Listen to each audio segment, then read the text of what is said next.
देशामधील विद्यार्थ्यांनी पंतप्रधान नरेंद्र मोदींचा पराभव केला। 12 वर्षांमध्ये पंतप्रधान मोदींना मंत्र्यांचा राजीनामा घ्यावा लागला असं वक्तव्य खासदार संजय राऊतांनी केलंय। तसंच केंद्रामध्ये शिक्षण मंत्री म्हणून पंतप्रधान मोदींना देवेंद्र फडणवीस हवे आहेत असा दावा देखील संजय राऊत यांनी पुन्हा एकदा केला आहे।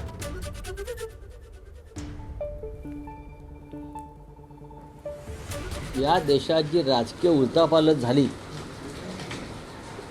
आणि मोदींची नाचक्की झाली ती केंद्रीय शिक्षण खात्यामुळे आणि 12 वर्षात प्रथमच मोदींना एका मंत्र्याचा राजीनामा घ्यावा लागला, तो शिक्षण मंत्री। तरुणांची पिढी घडवणारं खातं असतं, कोट्यावधी तरुणांचं भविष्य त्या खात्याशी संबंधित असतं। या क्षणी देशामध्ये उत्तम शिक्षण मंत्री कोण होऊ शकेल तर त्याचं नाव देवेंद्र फडणवीस आहे। हे नरेंद्र मोदी नाही माहिती। दिल्लीतली जी माझी माहिती आहे त्यानुसार प्रधानमंत्री मोदींनी या संदर्भात राज्याच्या मुख्यमंत्र्यांशी चर्चा केली आहे की तुम्ही केंद्रात येऊन मनुष्यबळ विकास मंत्रालय, त्याला शिक्षण खातं म्हणत नाही तर त्याला HRD मिनिस्ट्री म्हणतात आणि खूप मोठं खातं आहे।